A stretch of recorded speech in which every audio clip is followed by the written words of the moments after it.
क्या तुमने कभी सोचा है कि सिर्फ एक दिन, सिर्फ 24 घंटे तुम्हारी पूरी जिंदगी को बदल सकते हैं? नहीं, मैं कोई सपना नहीं दिखा रहा, न ही कोई जादू की बात कर रहा हूं। मैं उस सच की बात कर रहा हूं जिसे अगर तुमने एक बार समझ लिया, तो तुम्हारी सोच, तुम्हारा नजरिया, तुम्हारे फैसले, सब कुछ बदल जाएगा। लेकिन एक सच्चाई समझना जितना आसान लगता है, उतना होता नहीं है, क्योंकि हर इंसान सच सुनकर बदल नहीं पाता। कुछ लोग सच से डरकर भाग जाते हैं, कुछ लड़ते हैं, और कुछ लोग वहीं रह जाते हैं जो अभी हैं। अगर तुम बीच में छोड़ दोगे, तो तुम भी वही बनोगे जो आज तक रहे हो। लेकिन अगर अंत तक रुके, तो शायद तुम खुद को पहचान भी ना पाओ। तो अपनी सांसें धीमी कर लो, अपना दिल थोड़ा खोल लो, क्योंकि यह सफर सिर्फ कहानी नहीं है, यह तुम्हारी जिंदगी को अंदर से हिला देने वाला सफर है। सालों पहले एक आदमी था, राजा था वह। महल, दौलत, सेना, शक्ति, सब कुछ था उसके पास। लेकिन एक दिन उसने सब छोड़ दिया। क्यों? क्योंकि एक ही सवाल उसकी आत्मा को अंदर से खा रहा था। मैं दुखी क्यों हूं, और यह दुख खत्म कैसे होगा? वह आदमी आगे चलकर बुद्ध कहलाया। लेकिन यहां बुद्ध की कहानी नहीं, बल्कि उस एक रात की कहानी है जिसने उसकी जिंदगी बदल दी। और वही रात आज तुम्हारे सामने है। वह चांदनी रात थी। महल सो चुका था, पर राजकुमार सिद्धार्थ नहीं सो पाए। कमरे की दीवारों पर पड़ती चांदनी लंबी परछाइयां बना रही थी, और वह उन परछाइयों को घूरते घूरते एक बात लेकर बैठ गया। किस लिए इतना वैभव? किस लिए यह सुरक्षा? किस लिए यह सुख, जबकि हर चीज क्षण भर में खत्म हो जाती है? उस रात उसके मन में तूफान चल रहा था। जो प्रश्न सालों से भीतर गूंज रहे थे, वह अचानक इतने भारी हो गए कि वह झेल न सका। उसने महल छोड़ने का निर्णय उसी रात लिया। लेकिन यह कहानी बुद्ध के बाहर जाने की नहीं है। यह कहानी सफलता और असफलता की नहीं, त्याग और सांसारिकता की नहीं। यह कहानी उस भीतर की लड़ाई की है जिसे हर इंसान लड़ता है, और जिसे जीतना सबसे कठिन है। बुद्ध महल से बाहर निकले, घोड़े पर सवार हुए, और अंधेरे में खो गए। पर असली कहानी यहीं से शुरू होती है, जहां वह पहली बार अपने भीतर से मिला। उस रात जंगल में पहुंचकर सिद्धार्थ ने घोड़े को आगे बढ़ाया। आसमान में बादल थे, हवा ठंडी थी, और मन बेचैन। उन्होंने सोचा, मैं इतना दुखी क्यों हूं? क्यों लगता है कि सारी दुनिया मुझे कुछ दे रही है, पर मैं अंदर से खाली हूं? तभी पीछे से आवाज आई, क्योंकि तुमने कभी वह देखा ही नहीं जो तुम्हारे भीतर छिपा है। सिद्धार्थ पलटे।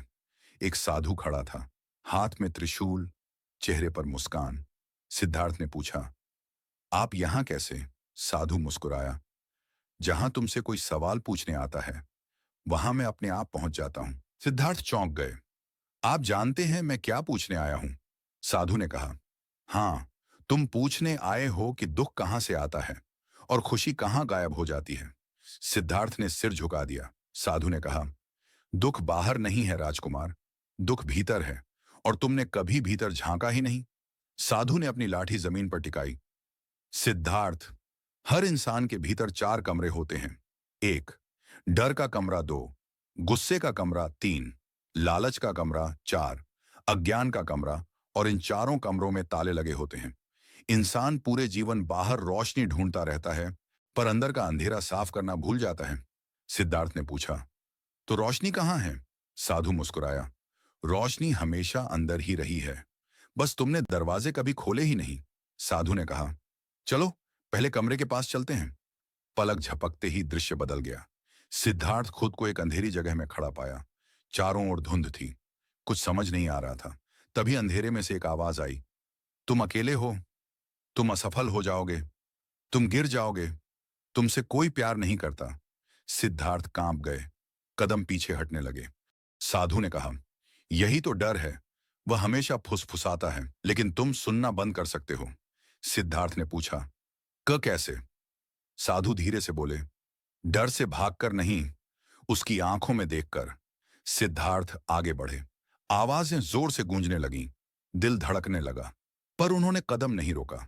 जैसे ही उन्होंने डर को देखा, आवाजें शांत हो गईं, धुंध छट गई, और एक रोशनी सी फैल गई। साधु ने कहा, डर भागता नहीं है सिद्धार्थ, वह खत्म हो जाता है। और जब तुम अपने अंदर के डर को जीत लेते हो, तो बाहर की कोई ताकत तुम्हें नहीं हरा सकती। अब साधु उन्हें दूसरे कमरे में ले गया, जहां हवा भारी थी, आसमान लाल था, हर चीज गर्म। सिद्धार्थ ने अपने भीतर उबाल महसूस किया, गुस्सा, जलन, बेचैनी, सब एक साथ। साधु ने कहा, गुस्सा आग है राजकुमार, जितना तुम इसे पकड़ोगे उतना यह तुम्हें जलाएगा। सिद्धार्थ चिल्लाए, तो क्या करूं? गुस्सा आए तो कहां जाए? साधु ने कहा, गुस्सा रोकने की चीज नहीं है, समझने की चीज है। हर गुस्से के पीछे एक दर्द छिपा होता है। दर्द समझ जाओ, गुस्सा पिघल जाता है। सिद्धार्थ ने आंखें बंद की और महसूस किया कि उनका गुस्सा क्यों उठता है। और जैसे ही उन्होंने दर्द देखा, गुस्सा शांत हो गया। कमरे का लाल रंग फीका पड़ गया। ठंडी हवा चलने लगी। साधु मुस्कुराया, यह जीत नहीं, यह मुक्ति है। अब एक तीसरा कमरा था, अंधेरा नहीं लेकिन खाली। साधु बोले, यह सबसे खतरनाक कमरा है, लालच का। सिद्धार्थ ने कमरे में देखा। जैसे जैसे वह आगे बढ़ते, उनके मन में एक चाह पैदा होती, कुछ पाने की, कुछ पकड़ने की, कुछ जमा करने की। साधु ने कहा, लालच कभी खत्म नहीं होता, तुम उसे जितना खिलाओगे वह उतना भूखा हो जाएगा। सिद्धार्थ ने पूछा, तो क्या करूं? साधु ने जवाब दिया, लालच को मारना नहीं है, बस इतना समझना है कि तुम्हें उतना ही चाहिए जितना जीवन के लिए जरूरी हो। जो जरूरत से ज्यादा है वह बोझ है। सिद्धार्थ ने कमरे को देखा और महसूस किया कि खाली कमरा शांत है, पर इच्छा आए तभी शोर होता है। उन्होंने खुद से कहा, मुझे सिर्फ उतना चाहिए जितना मेरे भीतर शांति बनाए रखे। कमरा रोशन हो गया। अंत में वह चौथे कमरे में पहुंचे। यह कमरा अजीब था, न अंधेरा न रोशनी, बस धुंध, जहां कुछ दिखता नहीं था। साधु बोले, यही सबसे बड़ा दुश्मन है, अज्ञान।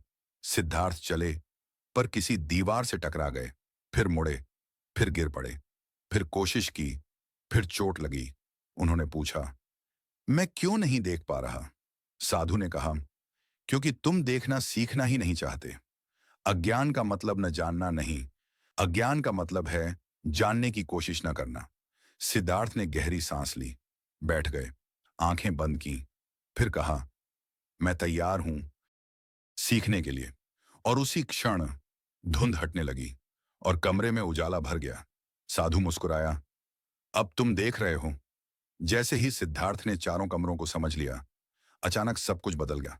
जंगल, अंधेरा, आवाजें, सब गायब। वह खुद को एक शांत जगह पर खड़ा पाए, जहां हवा भी जैसे ध्यान कर रही थी। साधु उनके पास खड़ा था। सिद्धार्थ, अब तुम जान गए कि दुख बाहर से नहीं आता, दुख भीतर जन्मता है। और सुख, वह बाहर से नहीं मिलता, वह भीतर से निकलता है। अब तुम्हें एक आखिरी बात जाननी है। सिद्धार्थ ने पूछा, क्या? साधु ने कहा, सबसे बड़ी लड़ाई बाहर की नहीं, भीतर की होती है। साधु ने सिद्धार्थ की तरफ देखा और शांत स्वर में कहा, अब जब तुमने अपने भीतर के 4 कमरे देख लिए, अब तुम्हें एक आखिरी सच समझना होगा। मन को जीतने वाला ही दुनिया जीतता है। सिद्धार्थ ने पूछा, कैसे? साधु ने मुस्कुराकर कहा, मन उसी दिशा में चलता है जहां तुम ध्यान दे देते हो। ध्यान अगर डर पर गया, डर बढ़ेगा। ध्यान अगर गुस्से पर गया, गुस्सा बढ़ेगा। ध्यान अगर शांति पर गया, तो तुम्हारे भीतर भगवान उतर आएंगे। इतना कहकर साधु ने एक पत्थर उठाया। देखो इस पत्थर को, अगर इसे पानी में फेंकोगे तो लहरें बनेंगी, लेकिन अगर इसे मन में फेंकोगे तो विचारों का तूफान बन जाएगा। और साधु ने सिद्धार्थ से पूछा, तुम चाहोगे कि तुम्हारा मन झील बने या तूफान? सिद्धार्थ चुप रहे, लेकिन उनके भीतर पहली बार शांति का बीज उगा। साधु ने धीरे से कहा, अगर मन को शांत करना चाहते हो तो उसे वहीं वापस ले जाओ जहां वह पैदा हुआ था, सांसों में। सांसें धीमी करो, फिर देखो मन खुद शांत हो जाएगा। और यहीं पर साधु बोले, जिस दिन तुमने खुद को समझ लिया, उस दिन दुनिया तुम्हें रोक नहीं पाएगी।